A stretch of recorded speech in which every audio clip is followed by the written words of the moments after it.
Sophia wiped the sweat from her brow as she carefully arranged ripe tomatoes and ugu leaves on her worn wooden stool at Ogbunak Market. Her wrapper was faded from too many washes, but it was neat. Her hands, though rough and calloused from years of labor, moved with practiced grace. Every naira she earned went into buying herbs and medicine for her ailing mother, who lay coughing in their small hut at the edge of the village. The scorching sun beat down from the cloudless sky, but Sophia didn't complain. Struggle was her shadow. She had learned long ago that in this world, you either fought to survive or got swept away. As she worked, she saw him again, the blind man. He always sat by the market gate under the mango tree, leaning on an old walking stick. Dark glasses covered his eyes, his tattered agbada barely clung to his lean frame. A small calabash sat by his side, its bottom always visible. Today, like every other day, children ran past him throwing pebbles and insults. "Go away, useless man," one of them yelled, giggling. Sophia's frown deepened. She dropped the basket of garden eggs she was arranging and stormed over, clapping her hands to shoo the children.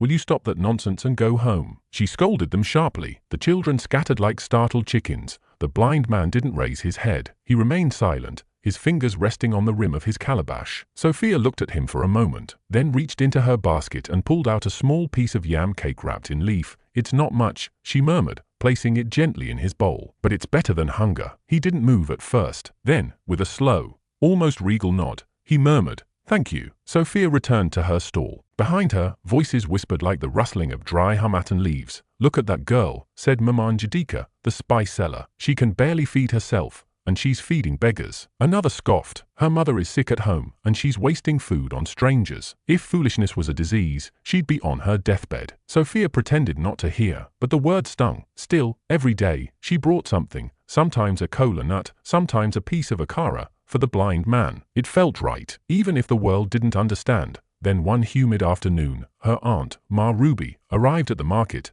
her jewel tied high and her mouth set tight as a drum. Her eye scanned the area like a hawk searching for prey. "Sophia," she barked, marching toward the stall. "What are you always doing near that beggar?" Sophia lowered her eyes. "He's hungry, Ma." "Hungry?" Ma Ruby scoffed, folding her arms. "Let him starve. You should be selling more pepper, not playing Mother Teresa in the market. I can't just walk by and ignore him." Ma Ruby's face hardened. She grabbed Sophia's arm so tightly the younger woman winced. "You think kindness will save you? Your mother is knocking on the gates of the ancestors and you're feeding a blind fool. Wake up!" That night, in the dim flickering light of a palm oil lamp, Sophia sat by her mother's mat, holding her frail hand. The old woman's skin was the color of dust, her breath shallow. "I'll find a way, Mama," Sophia whispered. "I swear, I will." Her mother smiled faintly, her lips barely moving. "You have a good heart, my child. Don't ever let this world twist it." The next morning, Sophia turned her purse inside out. Only a few coins lay in her palm, barely enough for paracetamol, let alone the bitter root tonic Mama needed. But she still wrapped a small loaf of bread in cloth and headed to the market.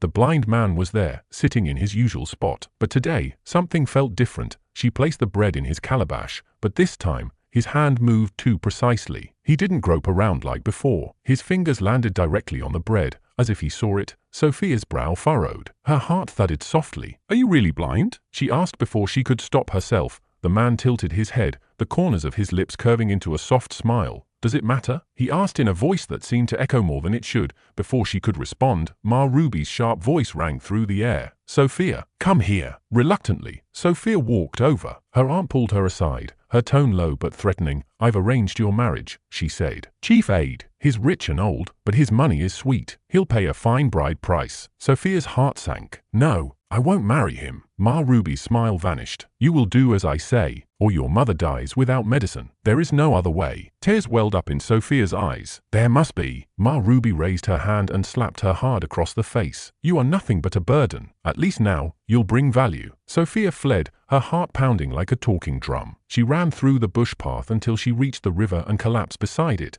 crying quietly. Moments later, soft footsteps approached. She looked up. It was him, the blind man. "How did you find me?" she asked, brushing away her tears. "I may not see with eyes," he said gently, "but I hear what others don't want me to hear." He sat beside her. For a while, neither of them spoke. Then he said softly, "Sometimes, those closest to us carry the sharpest knives." His words pierced her soul. She turned toward him. "Who are you?" she whispered. "Just a man," he replied, watching the world forget how to care. The next day, Sophia returned home to find her mother struggling to breathe. She rushed to the clay pot where she kept her coins, but it was empty. At the doorway stood Ma Ruby, arms folded smugly, looking for something. You took it, Sophia gasped. You stole my coins. Ma Ruby shrugged. We need Chief Aid's money. Your mother's dying anyway. Learn to be useful. That night, her mother passed on, whispering blessings with her final breath. The funeral was small, the mourners few. Even the pastor seemed in a hurry. Ma Ruby didn't shed a tear. After the burial, Sophia returned to the market,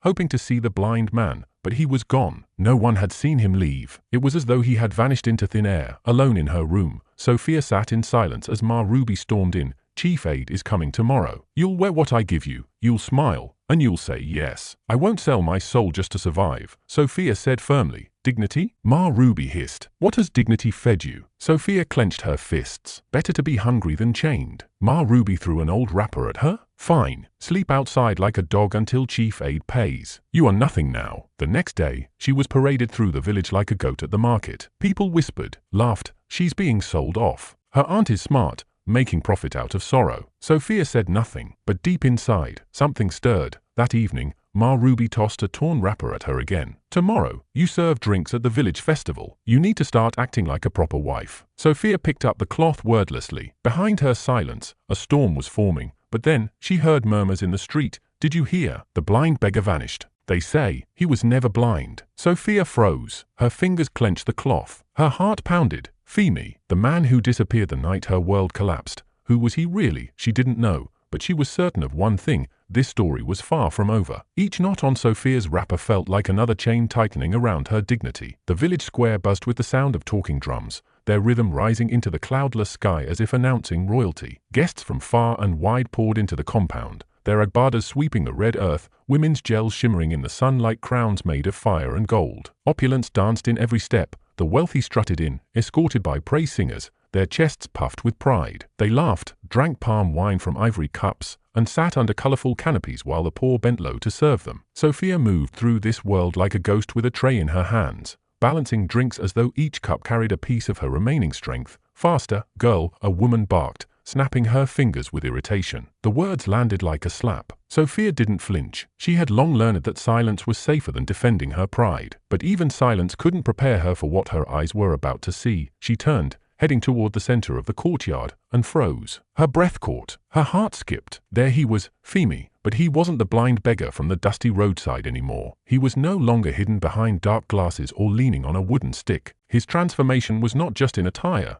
though the fine traditional senator wear he wore was impeccable, crisp, and quiet in wealth. It was in his bearing. He moved like a man who had returned to reclaim something, perhaps himself. Sophia's grip failed. The tray slipped. Cups clattered to the ground, drinks spilling like the blood of a broken offering. The gasps from the crowd rose like a chorus. Stupid girl, what have you done now? Ma Ruby's voice rang out, sharp as a machete, but Sophia barely heard her. Her world had collapsed into a single point. Femi. He turned his head as if he had felt her soul call out to him. Their eyes locked across the courtyard. In that single moment, the weight of everything, her hunger, humiliation, loss, surged to the surface. But Femi didn't smirk. He didn't gloat. He only smiled, calm and sure, as though everything was happening exactly the way it was meant to. Then, he started walking toward her. All noise faded. Even the talking drums forgot their rhythm. Whispers began spreading like fire among dry leaves. The poor servant girl was being approached. By who? A prince? A king? Who was he? Sophia's heart raced, loud enough that she thought the whole courtyard could hear. Ma Ruby's bony hand clamped around her arm. Don't embarrass me further, she hissed. But Sophia didn't move. The man she had once fed like a blind beggar was walking toward her like royalty. He stopped just a few steps from her. Come, he said softly. His voice was no longer cracked and begging. It held the calm strength of someone used to being obeyed. Ma Ruby yanked Sophia's arm back. She's busy. Go and disturb someone else, she snapped. But Femi turned to her, his expression still gentle, yet powerful enough to shake trees. I wasn't asking, he said, with quiet thunder. Sophia felt something shift inside her. A trembling, then resolve. Her legs moved before her mind could argue. Femi led her away from the murmuring crowd, to the base of a large iroko tree. Its shade was thick, its roots twisted like secrets passed down through generations. For a while, neither spoke. Then finally, Femi broke the silence. You must be wondering who I really am. Sophia could barely swallow. Her voice cracked. You lied. He nodded, solemn. I did, but not to mock you.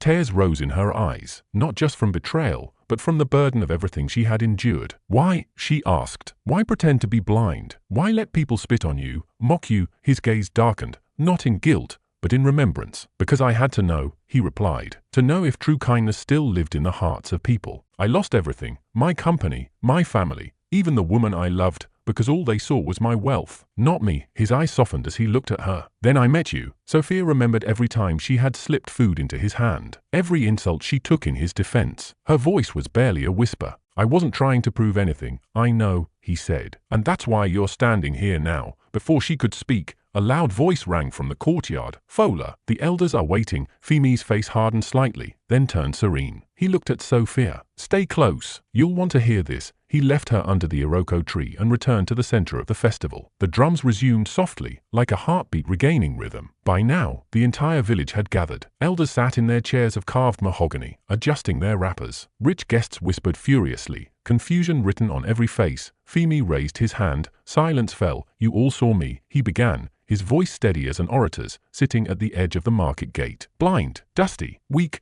uneasy murmurs rippled through the crowd. Faces began to change, recognition, then guilt. Some of you threw stones, he said. Some of you spat. Many laughed. Most of you looked away. He turned, and his eyes found Sophia. But one person did not. The crowd turned to look at her. Sophia stood frozen under the weight of every eye. But she did not bow her head. This woman, Femi continued, his voice now proud, gave me bread when she had little for herself. She spoke for me when it cost her everything. She gave what none of you could, humanity, silence. The same villagers who mocked her just days ago now looked at her with reverence, or shame. Ma Ruby's jaw hung open. Her face was pale with fear. Femi turned to the elders. I return today not as a beggar, but as a man blessed, and I choose to honor a different kind of wealth, the kind that cannot be bought or stolen. A few claps rang out. Others looked to the ground, ashamed. Femi ignored both. He walked to Sophia again. I owe you more than words, he said softly, just for her ears. But today, I return what was stolen from you. Your dignity. Sophia's eyes welled. She couldn't speak. Femi extended his hand,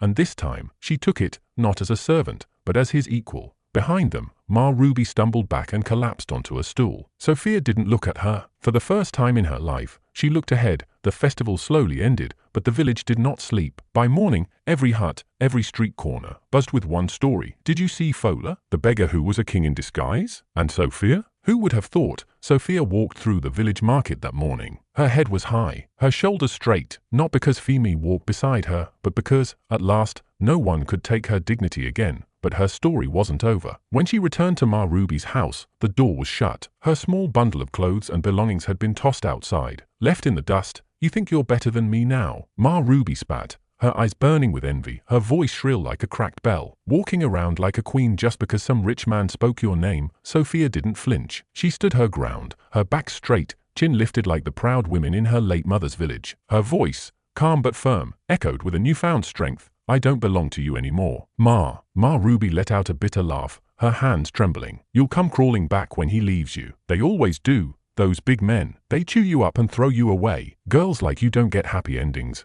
But Sophia's eyes didn't waver. Better to be alone than to live under a roof built on cruelty, she said. Her voice held no hatred, only release. With only a small bundle of clothes tied in an old wrapper, Sophia walked away from the only place she had ever known. Behind her, Ma Ruby's voice cracked with curses. But Sophia didn't look back. The dust rose behind her feet like freedom lifting off the ground. She didn't know where the road would take her, but for once, she wasn't walking in chains. Later that afternoon, as she sat under a mango tree near the village well, catching her breath, a barefoot boy ran up to her, sweat on his forehead, eyes wide with urgency. Auntie Sophia, F.A. wants to see you. He said to come quick. With a racing heart, Sophia followed him down the winding path to the old community hall, the place once used for market disputes and town meetings. Inside, the air was cool and smelled faintly of old wood and chalk. Femi stood beside a table piled with papers and scrolls, sunlight casting sharp lines across his face. He smiled the moment he saw her. I heard you stood up to your aunt, he said, nodding with approval. Sophia gave a small shrug. I had nothing left to lose. Femi's eyes sparkled. That's exactly where true strength begins. He gestured to the documents on the table, forms, outlines, architectural sketches, and business plans. I'm starting a foundation, he said, for women like you, women who were told they're worthless, who were made to feel small, but who carry more courage than most kings. Sophia blinked,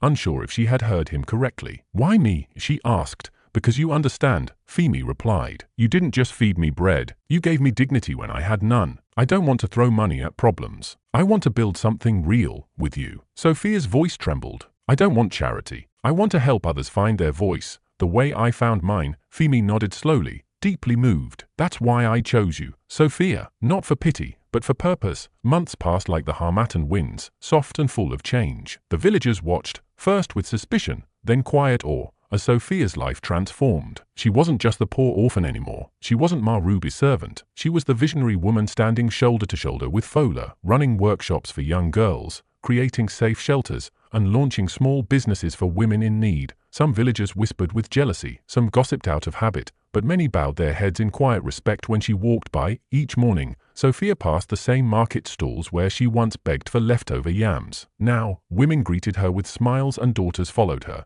hoping to be like her one day. One golden evening, as the sun dipped behind the sacred hills of Okoji, Femi and Sophia stood outside the newly opened foundation center. The sound of laughter and chatter spilled from inside, girls learning to sew, to read, to build futures their mothers never dared to dream. Femi's voice broke the silence. I came here searching for kindness, and I found it. But I also found you. Sophia turned to him, her heart no longer fragile, but full. And I found myself. Femi reached into his pocket and brought out a simple ring, hand-woven from palm fiber and adorned with a small carved wooden bead. No gold, he said. Only meaning. I don't offer you wealth, Sophia. I offer you partnership, in life, in purpose. Will you marry me? Tears filled her eyes, but they weren't born of sorrow. They were the kind that rise when something long hoped for becomes real. Yes, she whispered. Not because I need saving, but because I choose you. As my equal. Weeks later, under the shade of the ancient Iroko tree at the heart of the village, Femi and Sophia were married. The entire village gathered,